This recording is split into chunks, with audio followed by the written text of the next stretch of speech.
Radio France Internationale présente le Club de la presse du Tiers-Monde. Une émission animée par Hervé Bourges. Club de la presse du Tiers-Monde de Radio France Internationale. Notre invité aujourd'hui, le colonel Jean-Baptiste Bagaza, président de la République du Burundi. Enclavé en pleine Afrique centre-orientale, entre le Rwanda, le Zaïre et la Tanzanie, le Burundi, petit pays de 28 000 km² et de 4 millions d'habitants, a vécu de 1965 à 1972 des déchirements internes tragiques et sanglants qui firent des dizaines de milliers de victimes.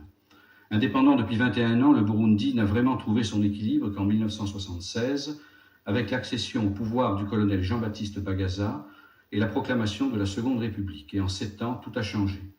Sur le plan politique, les luttes intestines ont cessé et le Burundi avance à grands pas sur le chemin de la démocratisation. En novembre 1981, les Burundais se sont rendus aux urnes pour approuver leur nouvelle constitution.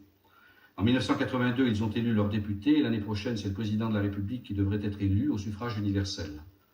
La fonction du parti unique, UPRONA, est essentielle et si Jean-Baptiste Bagaza est lui-même colonel, pas question pour les Burundais de comparer leur système à un régime militaire. Je crois que le président, d'ailleurs, lui-même, non seulement ne le souhaite pas, mais refuse cette qualité. Sur le plan économique, le développement rural est la priorité absolue. Il faut dire que 94% de la population active se consacre aux 800 000 exploitations familiales. L'attachement à la terre est ancestral et bon nombre de citadins, et parmi eux les ministres, retournent à la campagne en fin de semaine pour travailler leurs parcelles de terrain.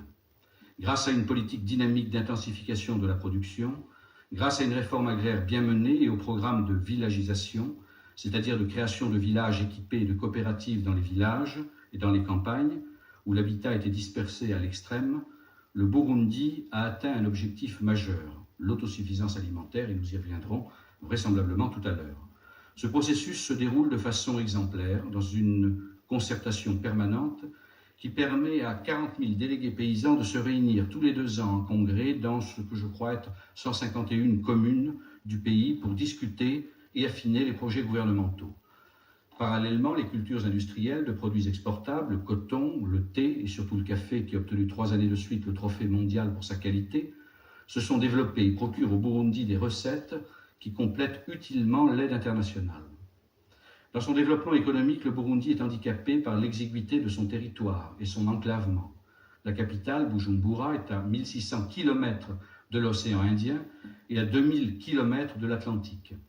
Les communications terrestres dépendent donc étroitement de la bonne volonté des États voisins, mais ce handicap constitue peut-être aussi un atout psychologique, renforçant le sentiment national burundais et mobilisant les énergies sur la voie du développement et de l'indépendance économique vis-à-vis des grands voisins. Le principal artisan de ce changement qui distingue le Burundi de bien des États africains, Jean-Baptiste Bagaza, colonel formé à l'école militaire belge, un peu moins de 37 ans, et chef de l'État burundais depuis 7 ans. Démocrate progressiste, affable et souriant, très attaché à l'indépendance de son pays, il a énoncé au cours d'un récent congrès de l'UPRONA les 5 principes sur lesquels repose la politique extérieure de son pays: le bon voisinage, le non-alignement positif, la non-ingérence dans les affaires des autres États, la coopération internationale, le droit à l'autodétermination et le soutien au mouvement de libération. C'est au nom de ces principes que le Burundi prend souvent des positions diplomatiques originales, nous y reviendrons tout à l'heure. En octobre 1982, il accueillait à Bujumbura François Mitterrand, premier président français à se rendre en voyage officiel au Burundi. Aujourd'hui, c'est au tour du chef de l'État burundais de venir en France pour renforcer les liens de coopération qui unissent les 2 pays depuis 1963. Pour vous interviewer, Monsieur le Président, un certain nombre d'invités de Radio France Internationale, Bouzid Kouza, directeur adjoint de la rédaction Afrique-Asie, Pierre Aski, responsable de la rubrique Afrique au quotidien Libération, Hamza Kaidi, chef d'enquête à Jeune Afrique, Antoine Tamvikevio, directeur de la radio du Burundi, Jean-Claude Pomonti, journaliste au service Afrique au quotidien Le Monde, et Pierre Séguillon, rédacteur en chef de Témoignages chrétiens. Tout de suite, une première question, Monsieur le Président, si vous le permettez. Vous venez de terminer votre voyage, pas français, mais parisien, puisque vous allez vous rendre demain à Lyon. Vous avez rencontré le président de la République, vous avez été son hôte, vous avez rencontré le ministre des Relations extérieures et un certain nombre de personnalités. Vous étiez invité à déjeuner du CNPF, Quelles sont vos impressions et quels sont les résultats de votre visite? Les résultats de ma visite sont excellents. Nous étions venus en visite officielle de travail sur l'invitation du président Mitterrand et du gouvernement français.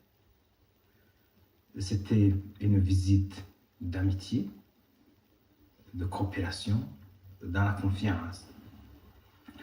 Nous avons pu donc parler des problèmes qui sont nôtres, particulièrement les problèmes concernant les relations bilatérales, les problèmes de coopération, les problèmes d'échange culturel, les problèmes d'investissement.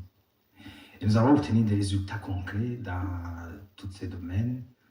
Les programmes qui étaient en cours vont continuer, d'autres vont commencer dans les domaines où la France s'est engagée chez nous, dans le domaine de la coopération. Nous avons rencontré beaucoup de personnalités du gouvernement français concernées par les affaires du Burundi, le ministre des Relations extérieures, le ministre de la coopération, le ministre de la Défense nationale. Nous avons, comme vous venez de le dire, rencontré le Conseil national du patronat français, où nous avons pu exposer les possibilités d'intervention, les possibilités d'investissement, les possibilités d'action des entreprises et des industries françaises, que ce soit dans le domaine des industries de transformation, que ce soit dans le domaine des industries ou des entreprises de services, dans les entreprises de travaux. Ils connaissent maintenant qu'ils ont une part importante à jouer dans le développement de l'économie du Burundi. C'est donc vous dire que, après avoir vu tout ce qui était prévu sur le programme, nous pouvons vous dire que nous sommes satisfaits de notre passage à Paris et que demain nous continuons une visite quelque peu différente, puisque nous allons visiter des projets de développement, des projets de production en province. Pierre Aski, Libération.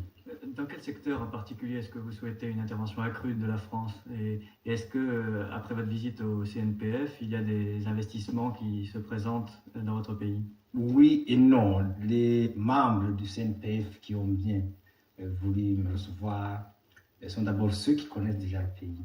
Et ils ont amené avec eux ceux qui le connaissent moins. Et nous avons donc pu passer en revue les possibilités d'intervention. Il y en a qui ont accepté de venir dès les semaines à venir, voir, prospecter comment est-ce qu'ils peuvent intervenir. Des banquiers ont accepté de venir, des industriels de l'agro-industrie ont accepté, des commerçants sont prêts à venir au Burundi, des bureaux d'études, des bureaux de gestion ont accepté de venir la semaine prochaine. C'est donc qu'ils sont réellement sensibilisés aux possibilités qu'offre le Burundi actuel à ceux qui possèdent des compétences, des finances et qui acceptent, qui osent cette aventure du développement. Toujours dans le domaine des relations avec la France, une question de Pierre-Louis Séguillon. Oui, je crois qu'il y avait notamment parmi les dossiers à traiter deux dossiers, l'un concernant la création d'un réseau de télévision couleur et l'autre la création d'un ensemble pouvant accueillir des conférences internationales. Où est-ce qu'on en est sur ces dossiers? Le premier, c'est un dossier qui a commencé l'année passée et dont l'élaboration continue.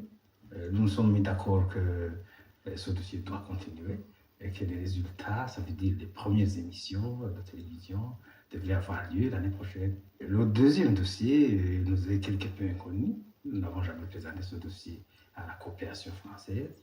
Mais il était question de construire un centre de conférence. Il y a eu des études qui ont été effectuées, mais le dossier a été géré par nous-mêmes parce que nous estimions qu'il revenait plus fier. Antoine Tamiké, Monsieur le Président, je voudrais vous poser une question concernant, d'une manière générale, la coopération avec la France dans le domaine des coopérants en particulier, qui sont de plus en plus nombreux. Est-ce que, d'une manière générale, vous êtes satisfait de la coopération qu'apporte la France dans les différents domaines, que ce soit dans le domaine de l'agriculture, de l'éducation en particulier? Il faut d'abord faire remarquer que la coopération entre la France et le Burundi sont basées sur des principes simples.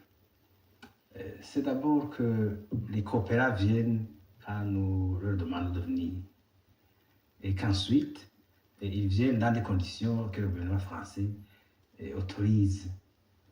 Et cela fait partie d'un protocole particulier.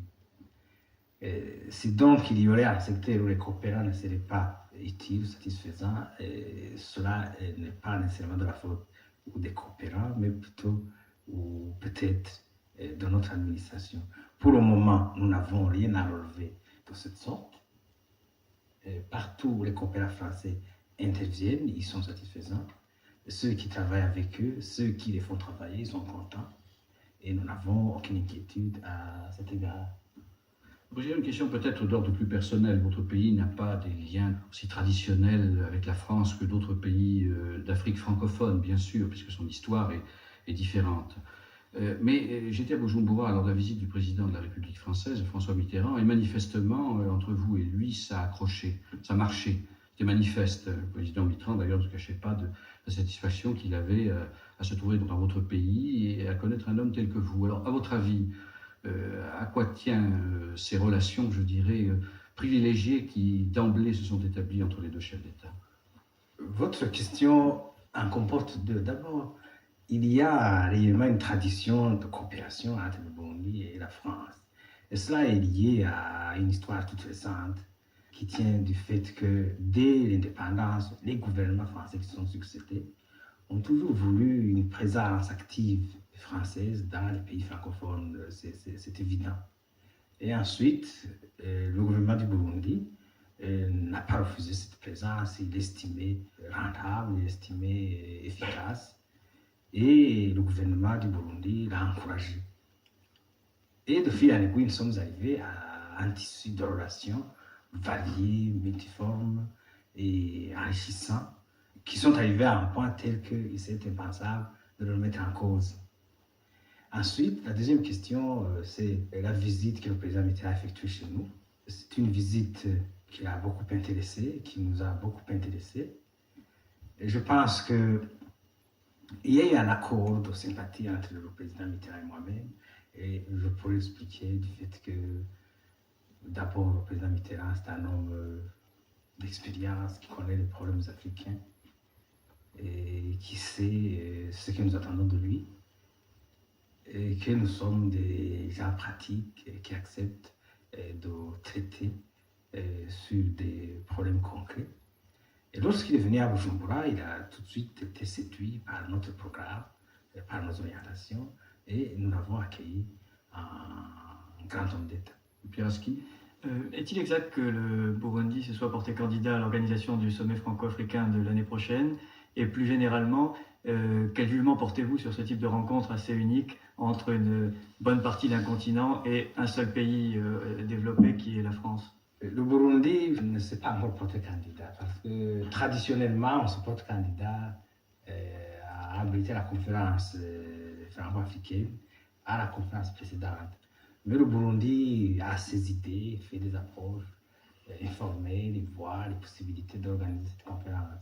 Alors nous proposerons à la prochaine conférence qui aura lieu en France, et nous pensons qu'à cette occasion, le président français et les présidents africains qui seront là-bas soutiendront cette idée ou pourraient la refuter. Nous tenons à cette conférence parce que c'est une des rares conférences qui nous met en présence d'un pays industrialisé qui représente globalement les pays du Nord, les pays que nous appelons du Nord. Alors, nous autres, Africains francophones, nous estimons qu'il faut de telles rencontres parce qu'ils nous permettent de parler à un niveau appréciable des problèmes du monde. C'est une occasion pour nous de participer à des essais de solutions, de nous exprimer devant quelqu'un qui représente les pays industrialisés, et pour que les pays industrialisés dans le futur dialogue nord-sud que nous espérons qui va reprendre son cours normal, il faut qu'ils nous comprennent et il faut que nous ayons une occasion de nous exprimer autre que celle que nous faisons au cours des interventions dans le cadre comme celui-ci, dans le cadre des journalistes. Il faut que nous puissions organiser entre la France et nous une conférence traitant tous les problèmes internationaux. Et c'est une occasion que, fort heureusement, la tradition va consacrer, où régulièrement, une fois par an, il y a des rencontres entre pays francophones et même d'autres qui le désireraient et qui sont régulièrement invités et pour parler de toutes ces questions. Vous voyez qu'il y a des traditions actuellement qui se font, des rencontres entre pays industrialisés, en Europe, en Asie, au Japon particulièrement, en Amérique du Nord. Il y a des rencontres entre pays africains dans le cadre de l'OUA et il y a d'autres rencontres de ce niveau. Et nous estimons qu'il est bon qu'il y ait aussi des rencontres entre les pays du Nord et les pays du Sud. Comme les pays du Nord n'acceptent pas ce genre de rencontre, si un des pays l'accepte, nous, on ne peut pas refuser ce principe. Vous avez longuement évoqué les relations entre le Burundi et la France, Monsieur le Président. Vous avez aussi évoqué l'OUA. Je crois que dans les aspects de la politique extérieure du Burundi, nous y venons maintenant. Et Jean-Louis Ponti, je crois vous poser une question à ce sujet. Oui, sur le plan panafricain, après 2 tentatives avortées, l'OEA est enfin arrivé à réunir le 19e sommet. La première question que je voudrais vous poser, Monsieur le Président, c'est vous étiez à Tripoli 1, vous n'étiez pas à Tripoli 2, et vous n'étiez pas à Addis Abeba. Est-ce que vous pourriez nous expliquer pourquoi vous étiez absent aux 2 dernières réunions, l'une avortée, l'autre réussie? D'abord, j'étais à Tripoli 1 parce que il fallait y être et que le calendrier le permettait. Et qu'en principe, je participe à toutes les réunions de l'OUA. Ensuite, nous n'étions pas à Tripoli 2 parce qu'à cette époque, nous redoutions un échec et nous avions donné des instructions à la position du gouvernement du Burundi qu'il fallait éviter cet échec et que si on n'arrivait pas à avoir un quorum ou un compromis quelconque, il valait mieux postposer la réunion. Et c'est ce qui se fait. À Addis Abeba, on n'était pas parti à Addis Abeba plutôt pour des raisons internes, pour des raisons de calendrier interne. Nous étions empêchés par d'autres programmes, mais la position du Burundi a été bien exprimée. C'est celle qui a été adoptée. C'est qu'il fallait relancer les 3 WA, c'est qu'il fallait trouver les compromis nécessaires pour pouvoir continuer dans la voie qui est la nôtre, c'est de nous concerter dans le cadre des pays du continent. C'est arrivé, heureusement, ça a été un succès. D'abord, les travaux ont eu lieu, et ensuite, il y a eu des décisions et des recommandations qui vont dans le sens de la solution des problèmes qui sont les nôtres, de la solution des problèmes de la paix, des problèmes de la décolonisation, des problèmes de l'autodétermination. Hamza Kaïdi, puis Pierre-Luc Séguillon. Monsieur le Président, vous venez de dire l'OUA, ça a été un succès. Pourriez-vous nous dire, est-ce que vous pensez que l'organisation intercontinentale est désormais sauvée, premièrement, et pourriez-vous nous dire aussi ce que vous pensez de ces questions de quorum qui, à 2 ou à 3 reprises, ont menacé l'existence même de l'OUA? L'organisation internationale est sauvée, les travaux ont eu lieu, ils continueront l'année prochaine à Conakry. On a donc jeté les bases des futurs travaux. Et quant aux problèmes, ils se poseront, ils se posent actuellement, ils se poseront et nous serons là pour les résoudre. C'est des problèmes qui sont posés qu'on va se poser, mais il y a déjà une voie. Vous savez que nous commençons à créer un droit traditionnel dans les organisations africaines, un droit non écrit, où des résolutions qui sont prises doivent être respectées, des décisions qui sont prises doivent être respectées. Et s'il ne l'était pas, il faut trouver des compromis nécessaires qui ne remettent pas en cause l'autorité de l'OUA. C'est ce qui s'est fait. Et d'autres problèmes pourront être soulevés. Les résolutions sur le Sahara occidental, s'ils n'étaient pas suivies, il faudrait trouver d'autres modes de solution, mais il ne faudrait en aucun cas jeter l'enfant avec l'eau de bain. Il faut donc à la fois sauver nos principes et sauver l'OUA. Nos principes veulent l'autodétermination. Cette autodétermination a été acceptée en ce qui concerne le Sahara occidental au 18e sommet de Nairobi. Cette autodétermination a été confirmée à Addis Abeba. Il n'y a donc aucune raison qu'on ne puisse pas avoir dans l'avenir des solutions de ce genre sont confirmées. Mais est-ce que précisément vous ne craignez pas, malgré tout, que si l'unité a été sauvée, l'absence provisoire ou le départ provisoire des représentants de la République du Sahara et la résolution qui prévoit les négociations directes entre Marocains et représentants du Sahara occidental est une manière de différer et d'ajourner la question? Il y a quand même un calendrier qui a été adopté. Et nous verrons que si ce calendrier n'est pas respecté, nous verrons qui est contre les résolutions de l'OIA. Et un calendrier qui a été accepté par la conférence au sommet d'Addis Abeba. Ce calendrier prévoit une consultation ordinaire, un référendum sur l'autodétermination sous les auspices de l'OIA et de l'ONU. Et ce calendrier fixe et clair et strict. Et ce calendrier devait être exécuté avant les prochains travaux de Conakry. À ce moment-là, nous verrons qui est contre la charte de l'OIA, qui est contre les résolutions de l'OIA. Monsieur le Président, je voulais poser une question à propos de la Namibie. Le dernier sommet de l'OUA a repris ces différentes positions antérieures concernant le problème de la décolonisation de la Namibie. Quoique cette question a été plus ou moins éclipsée par l'affaire du Sahara occidental. Cependant, on relève une certaine exaspération de la communauté internationale et particulièrement africaine à propos des atermoiements du groupe de contact et surtout en raison du rôle des États-Unis qui épousent la thèse du linkage, c'est-à-dire liant la présence des troupes cubaines en Angola comme prétexte au problème de la décolonisation de la Namibie. Une idée fait son chemin actuellement dans certains milieux africains qui estiment qu'il serait peut-être nécessaire d'envisager une intervention directe beaucoup plus présente dans l'affaire de la Namibie et pourquoi pas jusqu'à une intervention militaire au nom de l'Afrique. Qu'en pensez-vous? Est-ce que vous pensez que c'est une solution possible ou envisageable? C'est une question extrêmement compliquée. D'abord, il s'agit de la décolonisation. Et vous savez, et nous savons que les problèmes de décolonisation sont des problèmes compliqués. Et pendant plus de 20 ans, les nations d'Afrique, les nations d'Asie sont battues pour une idée. C'était l'indépendance, l'autodétermination et la souveraineté. Après quoi, les nouveaux pays indépendants étaient prêts à coopérer, à avoir de bons rapports, de bonnes relations de commerce, d'industrie, la participation à l'évolution paisible du monde.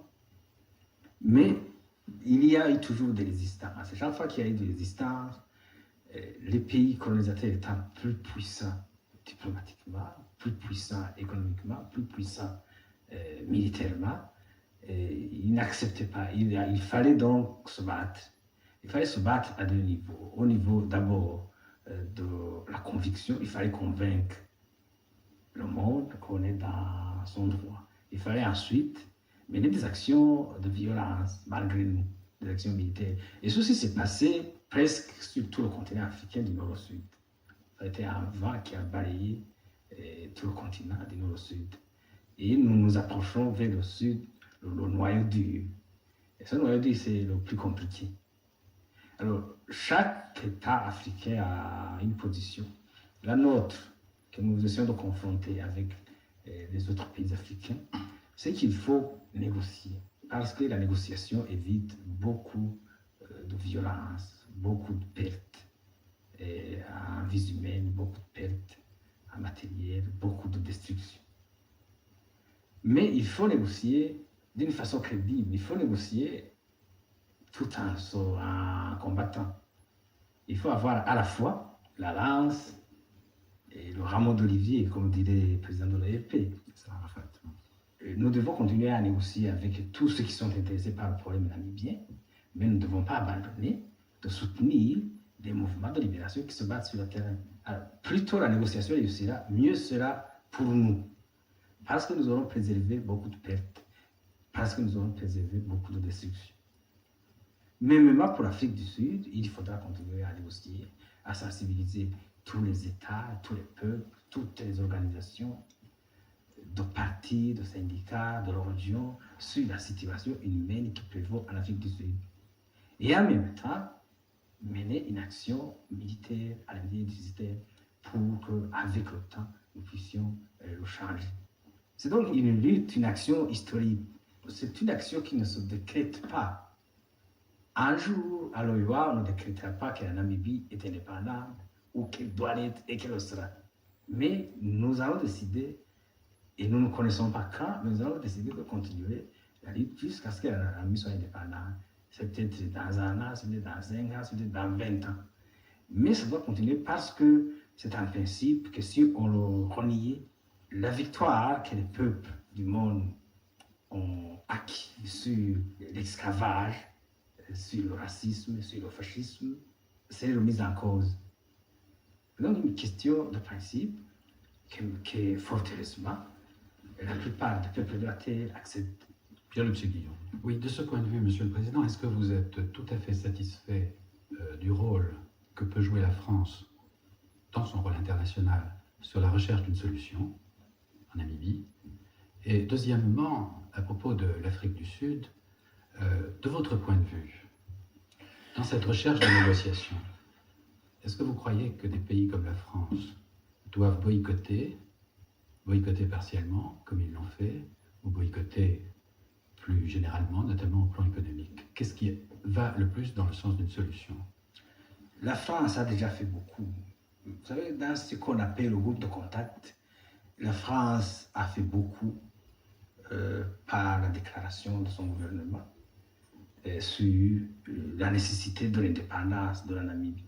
Et cela, d'ailleurs, a eu comme conséquence que les pays africains ont été encouragés à négocier, que ce soit à l'OIA ou que ce soit dans des groupes plus restreints, tels que le groupe des pays de la ligne de front.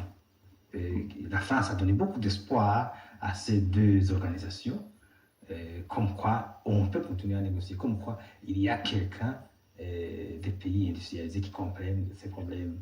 Deuxièmement, la France pourrait boycotter toutes ces actions en Afrique du Sud qui sont contraires à l'intérêt de la démocratie dans le pays.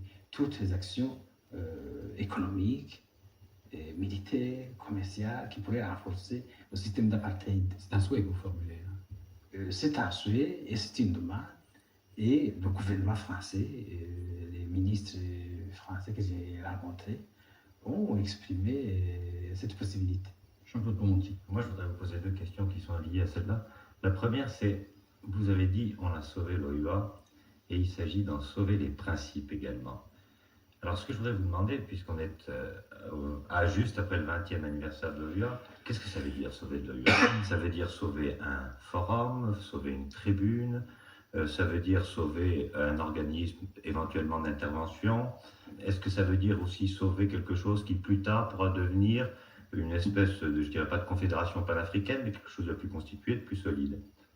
Et la deuxième question que je voudrais vous poser, c'est à propos, ça permettra la transition peut-être sur les questions de non-alignement et du dialogue Nord-Sud, c'est que tout à l'heure, à propos du sommet franco-africain, vous avez dit « je suis pour », dans le fond, parce que ça nous permet de rencontrer un pays du Nord, comme la France, qui représente les autres pays du Nord, c'est une occasion de dialogue, de mieux se connaître, etc. Alors, à ce sujet-là, je voudrais vous demander, est-ce que vous avez le sentiment, comme sur le problème de l'Afrique australe que vous avez posé tout à l'heure, sur le problème de la Namibie, sur le problème des relations avec le Nord, est-ce que vous avez le sentiment qu'on progresse ou est-ce que vous avez le sentiment qu'on s'écarte en ce moment? Pour la première question, il s'agit de sauver l'OUA tel qu'il est actuellement. Et donc, un forum qui a ses traditions, qui a ses statuts et qui a ses objectifs. Il ne s'agit pas de préconiser une grande fédération, une grande confédération d'États. Il s'agit de sauver l'OUA tel qu'il est et tel qu'il fonctionne actuellement, avec ses imperfections, avec ses défauts et avec ses espoirs.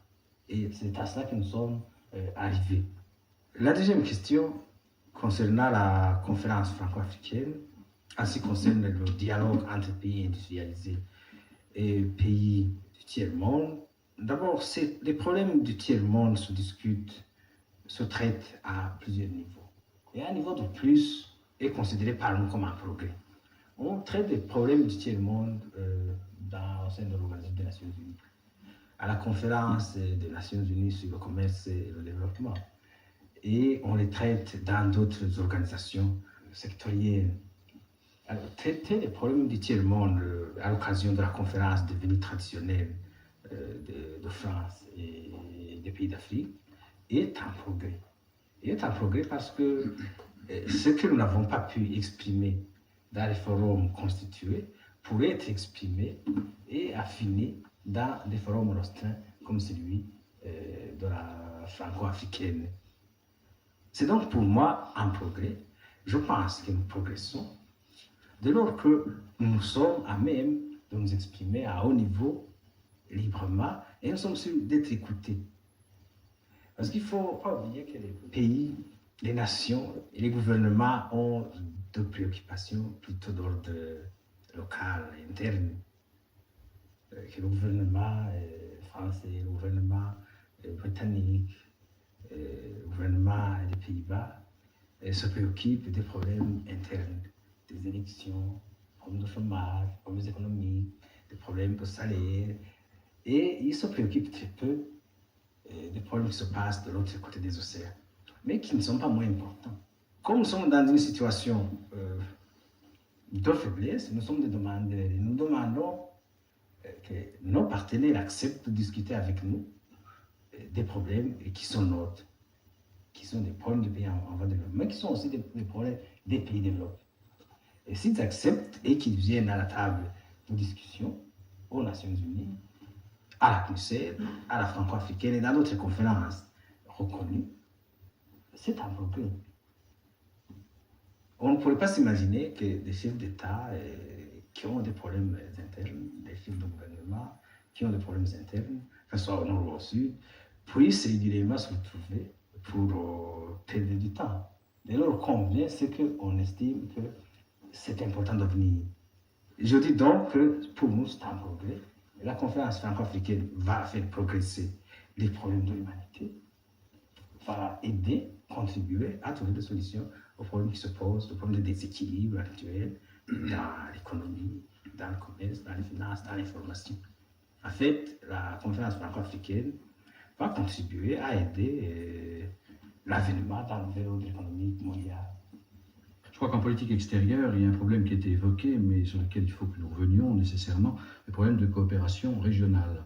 Et Pierre Aski a une question à vous poser, je crois, à ce sujet. Oui, Monsieur le Président, la géographie dicte une bonne partie de la diplomatie du Burundi. Et on l'a vu il y a quelques années lors du conflit, par exemple, en Ouganda, les approvisionnements pétroliers et autres du Burundi ont été bloqués pendant plusieurs semaines. Alors comment le Burundi vit-il son enclavement et comment essayez-vous d'atténuer les effets de cette situation géographique qui vous oblige à dépendre des pays voisins? Quand il y a des conflits entre pays voisins, le troisième doit nécessairement en souffrir quelque peu. Que ce soit au Burundi ou ailleurs, chaque fois qu'il y a des conflits, même les pays moins voisins en prennent des contre-coups. Le Burundi a eu des problèmes lorsqu'il y a eu des conflits dans la région. Ce n'était pas la première fois. Lorsqu'il y a eu des conflits en Angola, lorsqu'il y a eu des troubles aux Zaïre, il y a une bonne partie des marchandises burundaises à la sortie comme à l'entrée qui passaient par le port d'Obito qui ne passaient plus. Alors il a fallu trouver des voies alternatives, passer par des voies par lesquelles on ne passait pas auparavant. C'était notamment la voie du Nord à travers le Kenya et l'Ouganda. Et ça a marché jusqu'à ce qu'il y ait des problèmes encore une fois au Kenya et en Ouganda. Alors nous pensons qu'il n'y aura pas toujours de problèmes en Afrique et que cette question est résolue, que notamment les conférences et les organisations africaines pourront résoudre et prévenir des conflits. Nous le faisons au niveau de l'Afrique, nous le faisons au niveau des parties de l'Afrique. Nous le faisons avec justement la Tanzanie, l'Ouganda. Une fois le conflit terminé, il faut penser dessus et refaire les communautés économiques. Nous le faisons avec le Rwanda. Et nous avons une communauté économique et politique avec le Zaïre et le Rwanda. Et nous pensons ainsi résoudre le problème de la paix et de la sécurité dans la région et amorcer l'essor économique. Bouzid-Kouza. Monsieur le Président, cette politique de coopération régionale renvoie à une autre idée qui a été développée au sommet de la Havane et Delhi, ensuite des non alignés, et qui consiste à a engagé ce qu'on a appelé depuis l'option Sud-Sud sur le terrain de la réalisation. Option Sud-Sud qui consiste à développer la coopération entre les pays du tiers-monde et particulièrement ceux qui sont membres du mouvement des non-alignés. Je voudrais vous demander, Monsieur le Président, dans quel domaine le Burundi, dans quel domaine et avec quel pays, par exemple, autre que ceux des pays voisins de la région, quel pays donc le Burundi développe-t-il cette coopération, cette option Sud-Sud? L'option Sud-Sud, c'est ce que nous faisons lorsque nous nous organisons dans notre région pour amorcer des échanges et pour amorcer des complémentarités et pour ne pas à chaque fois devoir exporter dans le nord et importer du nord pour pouvoir exporter dans la région et importer dans la région. Et c'est ça l'option Sud-Sud que nous appelons plutôt, nous autres au niveau africain, le plan d'action de Lagos, qui est arrivé à la conclusion qu'il fallait que les économies africaines soient complémentaires entre elles et non pas concurrentes. Et nous sommes à ce niveau. Je ne sais pas s'il faudrait d'autres options, mais nous sommes ouverts à tout échange avec n'importe quel pays du monde. Dernière question sur la politique extérieure, Pierre-Luc Séguillon. Je ne sais pas si ça entre dans la coopération Sud-Sud, mais il y a une coopération de l'État d'Israël avec certains pays africains. Qu'est-ce que vous en pensez pour ces pays africains et qu'est-ce que vous en penseriez pour le Burundi? D'abord, ces pays africains sont souverains. Et un de nos principes, c'est de ne pas nous ingérer dans les affaires intérieures des autres pays et des voisins. Et ça, c'est le premier principe que nous respectons. Mais en ce qui concerne le Burundi, nous estimons que le moment n'est pas encore venu de coopérer avec l'État d'Israël. Ce moment viendra dès lors que la question du Moyen-Orient trouvera une solution telle que cela avait été envisagé, notamment la solution du problème de la paix entre Israël et ses voisins. Et cette question de la paix passe nécessairement par la solution à trouver pour le peuple de Palestine. Non-ingérence dans les affaires des autres, non-alignement, solidarité avec les pays du Sud, coopération internationale, quelles sont les grandes lignes de votre politique extérieure? Et la politique intérieure, où en est la démocratisation de vos institutions? La démocratie, c'est beaucoup et c'est tout, et puis finalement, il faut l'expliquer. Notre idée de démocratie, c'est qu'il faut faire ce que les gens demandent. C'est que l'État du Burundi doit s'organiser d'après les aspirations du peuple du Burundi. Alors nous avons procédé par un large tour d'horizon avec les organisations de base pour trouver un mode d'organisation qui soit acceptable pour tous les Burundais. Et ce mode d'acceptation a été trouvé et vous le trouverez dans la Constitution. Nous avons donc une Constitution. Et cette Constitution montre clairement la façon dont le Burundi doit être gouverné, la façon dont les gouvernants doivent être choisis. Et je pense que cette constitution est respectée par tous les Burundais. Et je pourrais brièvement expliquer qu'il y a un président de la République qui est chef du gouvernement, qui est chef de l'exécutif, qui est élu au suffrage universel, donc qui est responsable devant la nation, qu'il y a une Assemblée nationale élue au suffrage universel secret, et que cette Assemblée nationale a un rôle de légiférer et de contrôler les administrations à tous les niveaux. Ensuite, il y a une autorité judiciaire qui est indépendante dans ses décisions. Et c'est à peu près tout. Alors, ça fonctionne bien. Ça fonctionne très bien et nous sommes même chargés du bon fonctionnement des institutions. Ça, c'est la démocratie peut-être politique, mais il y a d'autres démocraties. Il y a la démocratie économique, il y a la démocratie sociale, il y a les relations avec les autres pays. Et cette démocratie-là, vous la trouver non pas dans la Constitution, mais dans la pratique et surtout dans la charte de l'IPRONA, dans les résolutions des congrès de l'IPRONA, dans les résolutions des congrès des mouvements de masse qui sont chez nous, les mouvements des jeunes, les mouvements des ouvriers, les mouvements des femmes, les associations culturelles, diverses, d'intellectuels, etc. Donc c'est finalement un système compliqué qui est loin de ressembler au système français, vous en conviendrez, mais qui répond actuellement aux aspirations des Burundais. Quelqu'un d'autre pourrait-il les remettre en cause? Oui, il y en a qui les remettent en cause, mais pour le moment, Et je vous assure que le peuple burundais adhère à cette organisation. Bouzipouza. Monsieur le Président, l'année prochaine, je pense qu'il y aura des élections présidentielles au Burundi. Est-il possible de vous demander si vous êtes en mesure de nous dire si vous allez vous représenter pour un autre mandat? Non, je ne suis pas en mesure de vous le dire. Vous êtes jeune, Monsieur le Président. Ah, on peut prendre sa pension à tout âge.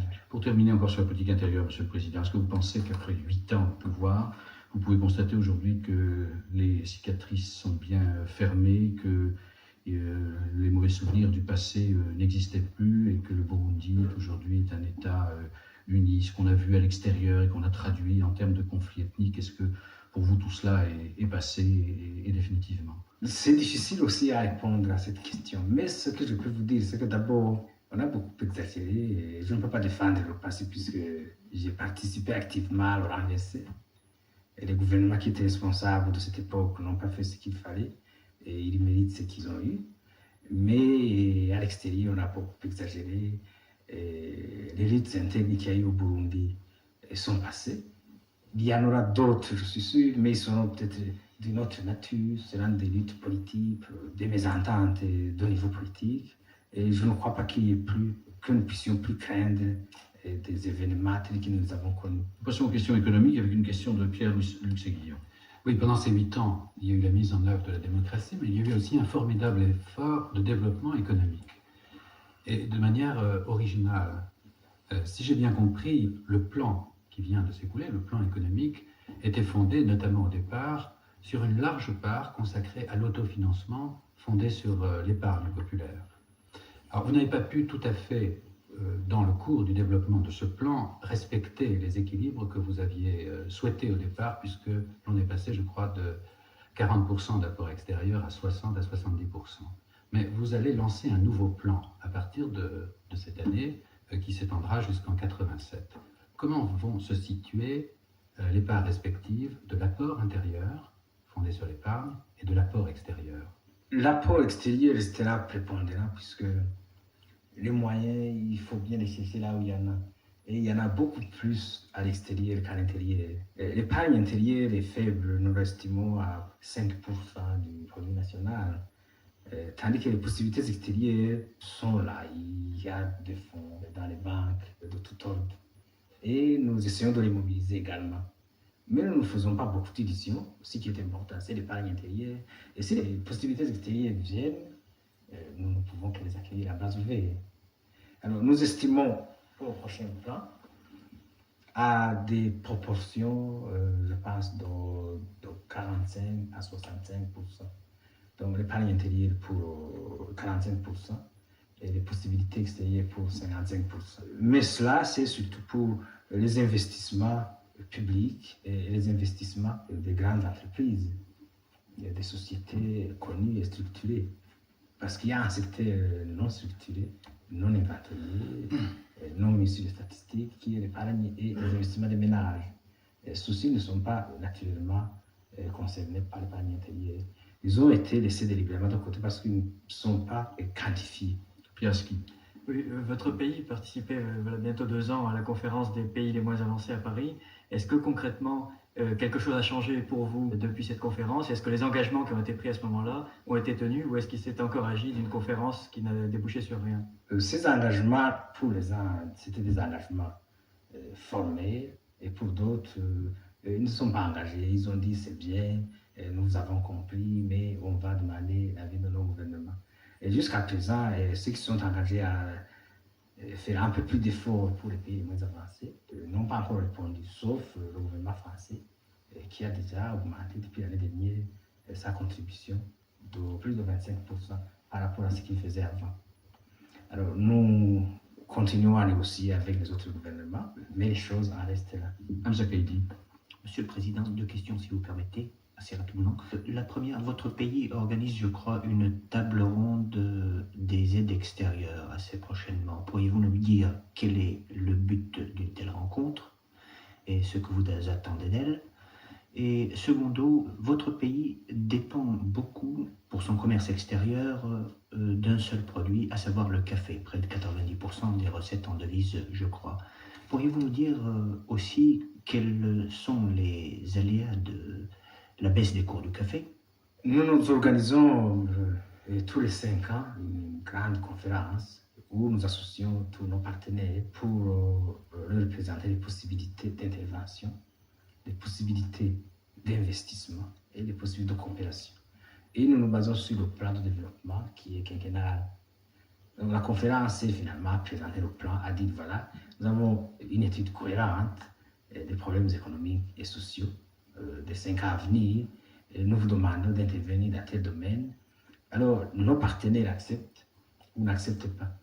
Il s'agit donc de réunir tous ceux qui sont intéressés à quelque titre que ce soit à une conférence à Bujumbura et de négocier avec eux la capacité et la philosophie de leur intervention. Il y en a qui vont intervenir avec l'assistance, l'aide et la coopération, d'autres qui vont intervenir avec le financement, d'autres qui vont intervenir avec des cofinancements. C'est donc un forum où on examine les possibilités d'intervention de nos partenaires de tout niveau. Dr Ponti, une question économique encore? Non, je pensais poser une question sur l'homme. Eh bien, très bien, nous arrivons à la fin de ce club de la presse et nous voudrions savoir un peu plus sur vous, Monsieur le Président. Dr Ponti. À propos de l'introduction qui était faite tout à l'heure, Hervé Bourges vous a présenté comme un démocrate progressiste. Ça vous plaît, ça, comme formule? Je pense que je suis démocrate parce que j'ai suscité dans mon pays et à l'extérieur des aspirations à la liberté et à la paix. Je ne sais pas si je suis progressiste parce que je refuse cette division qu'on veut nous coller, où on veut nous faire croire que nous sommes progressistes ou modérés. Nous devons rejeter les étiquettes qu'on veut nous coller dessus. Nous sommes progressistes suivant votre jugement. Mais nous ne nous considérons pas comme progressistes, nous nous considérons comme des gens qui défendent les intérêts de nos peuples en politique extérieure, les gens qui défendent les intérêts de tous les peuples de la terre. Lorsque nous prêchons la paix, la négociation, lorsque ça ne va pas à l'arbitrage et non pas